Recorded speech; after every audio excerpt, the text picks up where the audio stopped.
নমস্কাৰ, মোৰ চেনেললৈ পুনৰবাৰ স্বাগতম জনাইছোঁ। আজি মই ৰবাব টেঙা কেনেকৈ কাটি খাই তাকে দেখুৱাম আৰু ইয়াৰে জুচ উলিয়াইও খাব পাৰি।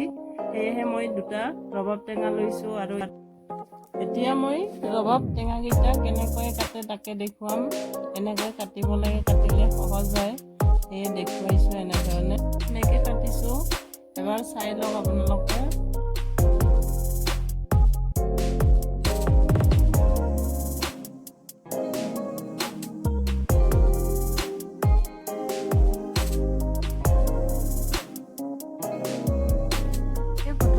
ৰবাব টেঙাটো দো চাইডটো কাটি ল'ব লাগে। তাৰপিছত এনেকৈ মাজৰ অংশখিনিত চাৰিওফালে চিন দি ল'ব লাগে, তেতিয়াহ'লে কাটিব বহুত সহজ হয় আৰু এৰুৱাবলৈও ভাল হয়। বহুতে হয়তো এনেকৈ এৰুৱাব নাজানে, সেয়েহে মই এনেকৈ সহজ পদ্ধতিৰে দেখুৱাইছোঁ।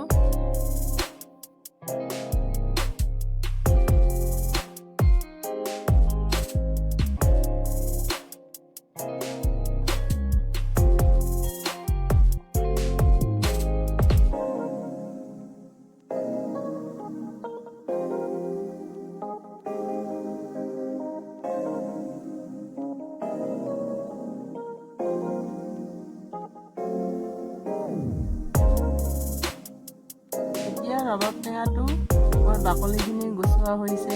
এতিয়া এডোখৰ এডোখৰকৈ এৰুৱাই ল'ম।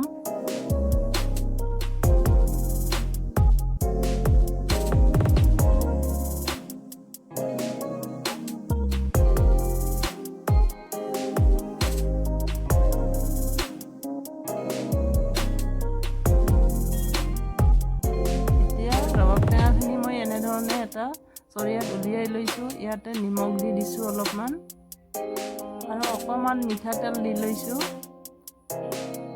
এইবাৰ মই অলপমান পদিনা পাত আৰু মান ধনিয়া পাত সৰু সৰুকৈ কাটি দিছোঁ।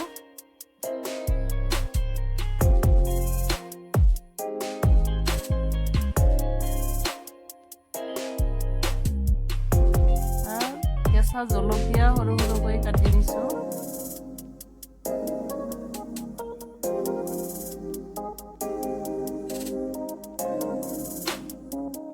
এইবাৰ মই এচামুচ ইয়াতে আচাৰৰ তেল দি দিছোঁ। আচাৰৰ তেল দিলে খাবলৈ অলপ বেছি টেষ্টি হয়, সেয়েহে মই এচামুচ আচাৰৰ তেল দিছোঁ আৰু এইখিনি গোটেইখিনি মই এইবাৰ হাতেৰে ভালকৈ সানি লৈছোঁ।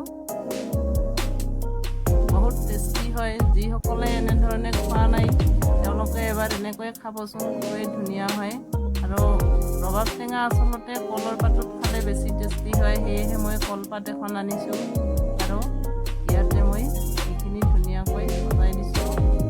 এতিয়া এইখিনি আমাৰ খাবৰ কাৰণে ৰেডি হৈছে আৰু ৰবাব টেঙাৰ জুচ উলিয়াইও খাব পাৰি। গতিকে চাওকচোন, মই অলপমান ৰবাব টেঙা জুচ উলিয়াই দেখুৱাম। এইবাৰ মই এইখিনি ৰবাব টেঙা লৈছোঁ আৰু মিক্সি জাৰ এটা লৈছোঁ। ইয়াতে মই ৰবাব টেঙাখিনি দি দিম।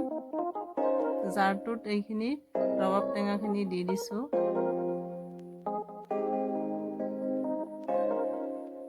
আৰু এডোখৰ আদা দিছোঁ আৰু অকণমান পদিনা পাত দিছোঁ। এইবাৰ ইয়াতে মই 2 চামুচ চেনি দি ল'ম আৰু অকণমান ক'লা নিমখ দিব লাগিব। আধা চামুচমান মই ক'লা নিমখ দি দিছোঁ।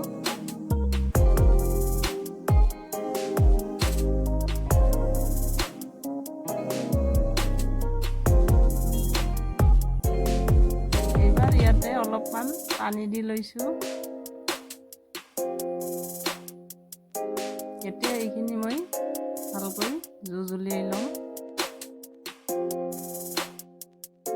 এতিয়া আমাৰ জুচখিনি হৈ গৈছে। ইয়াতে মই 2টা গিলাচ লৈছোঁ আৰু ইয়াতে অলপ চেকি দিব লাগিব। তাৰ কাৰণে মই এখন চেকনি লৈছোঁ আৰু গিলাচ দুটাত মই এনেধৰণে চেকি দিছোঁ।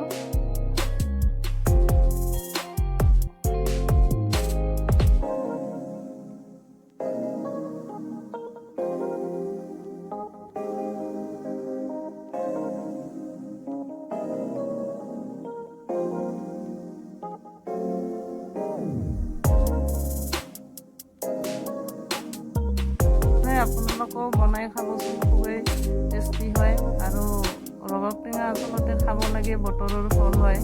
সেয়েহে যিসকলে তেনেকৈ খাব বেয়া পায় এনেকৈ জুচ উলিয়াইও খাব পাৰিব। এনেধৰণে আপোনালোকে বনাই খাব আৰু ৰেচিপিটো যদি ভাল লাগে তেনেহ'লে লাইক কৰিব, শ্বেয়াৰ কৰিব আৰু মোৰ চেনেলত